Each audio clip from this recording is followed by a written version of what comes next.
How's it going, guys? Mr. Holton here. And during this last year, I've been thinking a lot about the possibilities for where the story of the next Mass Effect game could go.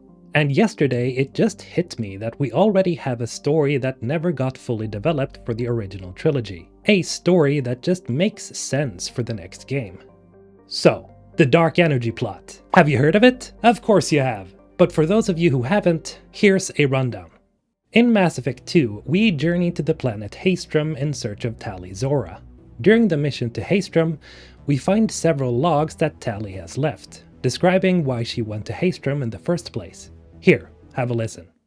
We need a core sample to get a timeline on the rate of radiation increase, but our equipment keeps dying on us. Shepard once used a mining laser to clear some rubble back on Therum. Maybe I can do something similar with demolition charges. It's next to impossible to get accurate solar measurements. The radiation keeps burning out our equipment. This sun shouldn't be like this. It was stable a few hundred years ago. Stars don't die that quickly. What's this research you're after? It's about this world's sun. It's aging faster than it should. I can tell you more about it once we've got fewer Geth shooting at us. So the point of Tali's visit is to collect research that could explain why the star of this planetary system, Dolan, is dying so very rapidly. Now, when we finally find Tali, she explains a little bit more to Shepard about what's going on. What can you tell me about your research here? Haestrom's sun is destabilizing. Back when this was a Quarian colony, it was a normal star. It shouldn't change that quickly. Any idea what's destabilizing the sun? If I had to guess, I'd say that it was dark energy affecting the interior of the star. The effect is similar to when stars blow off mass to enter a red giant phase, but Haestrom's sun is far too young for this to be natural. So according to Tali, Dolan, the star, which makes me think of Donald the Duck for some reason, was fine just a few hundred years ago, which makes this entire situation very bizarre. And since Dolan was a Quarian colony, it's pretty self-explanatory to why the Geth were there, as the Geth took over most Quarian colonies after the Morning War. But essentially, this mission to Haestrom is the first real mention we get of the dark energy plot. Even Tali here says that she thinks it's dark energy that's destabilizing the star. Tali also mentions that it was the Admiralty Board that sent her on this mission, which means that this is an issue that Quarian leadership were aware of. However, this is not the only place where we hear the mention of dark energy being a problem. While visiting Ilium, after you help Gianna Parasini deal with a shady merchant, you can speak to her and ask her why she's on Ilium, and she responds with this. What's up next for you? Research. We've had some hacking attacks lately, and I want to make sure they're external. A lot of people are suddenly interested in dark energy. My bosses want to know if it's something to worry about. That'll hold me over until I have to go back undercover anyway. So according to Gianna, there's an increasing amount of powerful people that are worrying about dark energy being a problem. Now, the dark energy problem was a topic that made sense when you think of the title of the franchise itself, because Mass Effect inherently is about how mass is affected by using dark energy to increase or decrease the mass of an object. So the fact that this dark energy problem was directly tied to the name of Mass Effect is pretty rad. Now, BioWare's lead writer back then, Drew Karpyshyn, was the one who had the idea from the start. Key word here is idea, because the team of writers hadn't exactly figured this out yet. But according to Drew, the use of dark energy was speeding up the end of the universe, and the Reapers had supposedly figured out that this was going to happen.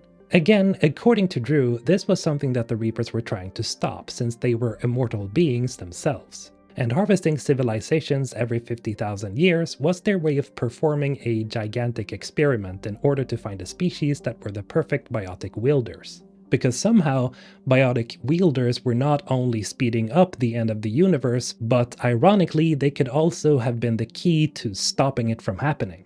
Now here's the real interesting part. Biotics is something that only organic beings can use. This supposedly was the reason to why the Reapers were a mix of organics and synthetics, because they were saving the races that were harvested, as maybe this harvested race could one day provide a solution to the dark energy problem.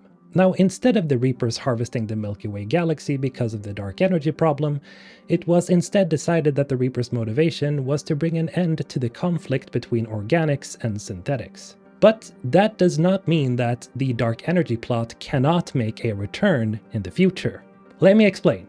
Since we know from Drew that biotics were only something that organic beings could use, we could assume that any synthetic being that recognized dark energy to be a problem would want to stop said organics from using biotics. And that's where the Geth come into play. You see, the Geth were rather curious as a species, and we learned throughout Mass Effect that the Geth had erected not only a superstructure to hold all Geth, but the idea of sending people to Andromeda came from discovering a Geth observatory that had peered into the Andromeda galaxy in search of habitable planets. Now, no matter what ending you chose in Mass Effect 3, we can assume that the Geth has some sort of important role in the next Mass Effect game, because of this poster that I've talked about a few hundred times now.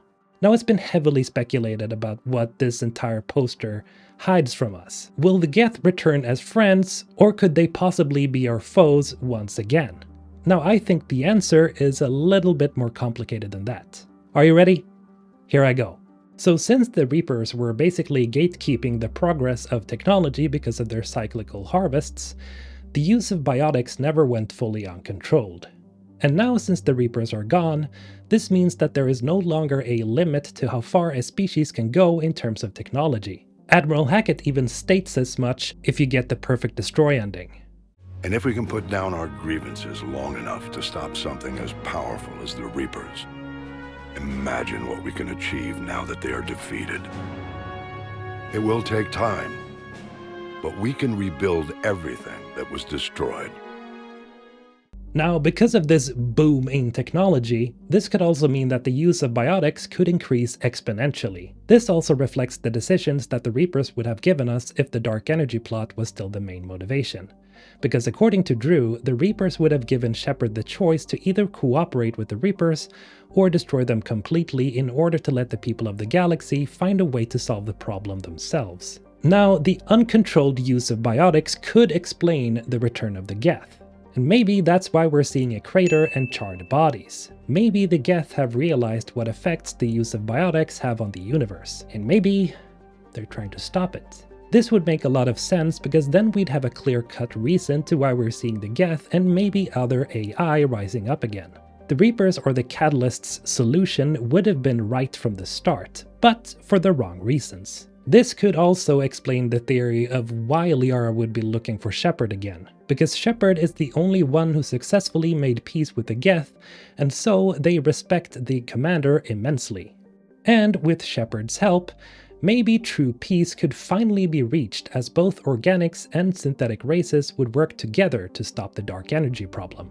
Which would be a pretty inspiring ending to wrap up the entire saga. Now, of course, this might be sort of a retread of old ground since we've already had a battle of organics versus synthetics. But like the Catalyst said, if Shepard chose to destroy the Reapers, then the fighting would eventually come back between organic and synthetic races. Of course, we had two other endings as well, but if I had to guess, synthesis would probably get removed entirely from the equation, because synthesis basically removes all future conflict from the table. Why? Because of the universal understanding between all life in the galaxy.